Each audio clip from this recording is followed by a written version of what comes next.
A considerable portion of the happenings of life comes to us without any direct choosing on our part, and such happenings are generally regarded as having no relation to our will or character, but as appearing fortuitously, as occurring without a cause.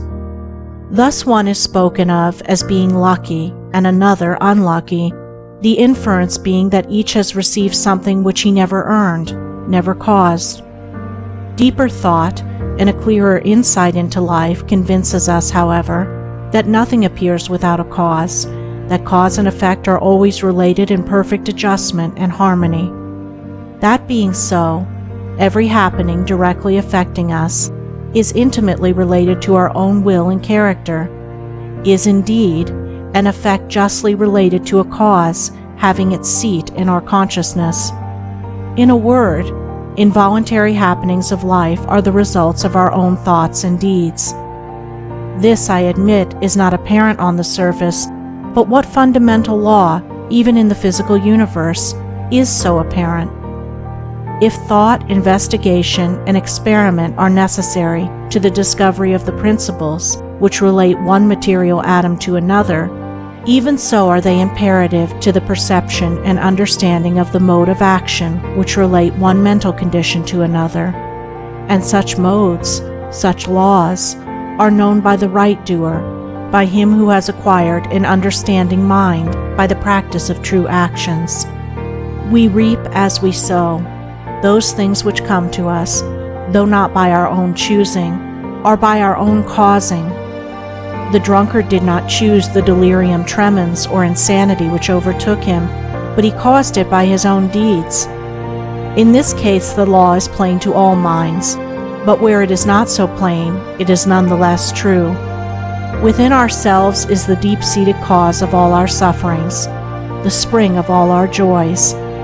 Alter the inner world of thoughts, and the other world of events will cease to bring you sorrow. Make the heart pure, and to you all things will be pure, all occurrences happy and in true order. Within yourselves deliverance must be sought. Each man his prison makes. Each hath such lordship as the loftiest ones.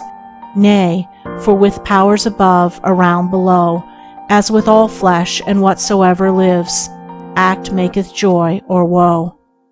Our life is good or bad, enslaved or free, according to its causation in our thoughts. For out of these thoughts spring all our deeds, and from these deeds come equitable results. We cannot seize good results violently, like a thief, and claim and enjoy them, but we can bring them to pass by setting in motion the cause within ourselves.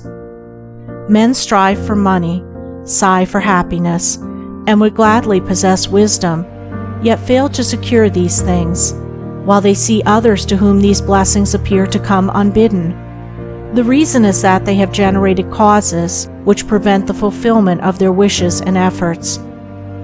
Each life is a perfectly woven network of causes and effects, of efforts or lack of efforts, and results, and good results can only be reached by initiating good efforts, good causes. The doer of true actions, who pursues sound methods, grounded on right principles, will not need to strive and struggle for good results. They will be there as the effects of his righteous rule of life. He will reap the fruit of his own actions, and the reaping will be in gladness and peace. This truth of sowing and reaping in the moral sphere is a simple one, yet men are slow to understand and accept it. We have been told by a wise one that the children of darkness are wiser in their day than the children of light. And who would expect, in the material world, to reap and eat where he had not sown and planted? Or who would expect to reap wheat in the field where he had sown tares, and would fall to weeping and complaining if he did not? Yet this is just what men do in the spiritual field of mind and deed. They do evil and expect to get from it good, and when the bitter harvesting comes in all its ripened fullness, they fall into despair and bemoan the hardness and injustice of their lot, usually attributing it to the evil deeds of others, refusing even to admit the possibility of its cause being hidden in themselves, in their own thoughts and deeds. The children of light, those who are searching for the fundamental principles of right living, with a view to making themselves into wise and happy beings, must train themselves to observe this law of cause and effect in thought, word, and deed, as implicitly and obediently as the gardener obeys the law of sowing and reaping. He does not even question the law. He recognizes and obeys it.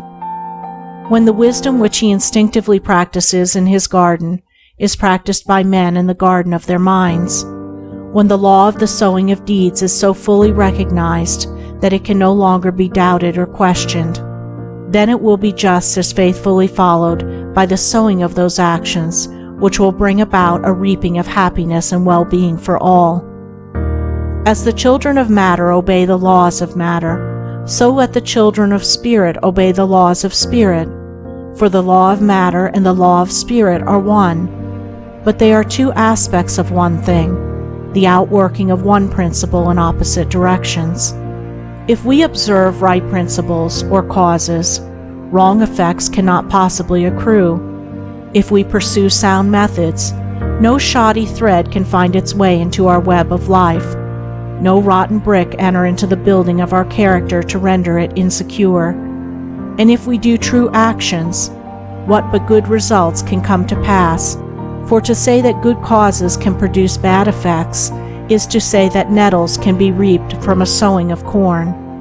He who orders his life along the moral lines thus briefly enunciated will attain to such a state of insight and equilibrium as to render him permanently happy and perennially glad.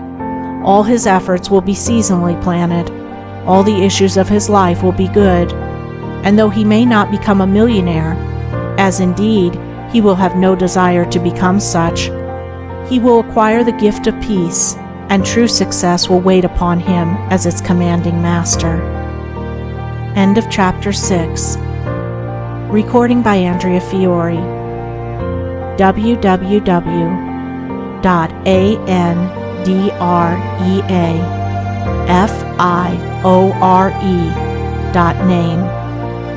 End of Foundation Stones to Happiness and Success by James Allen.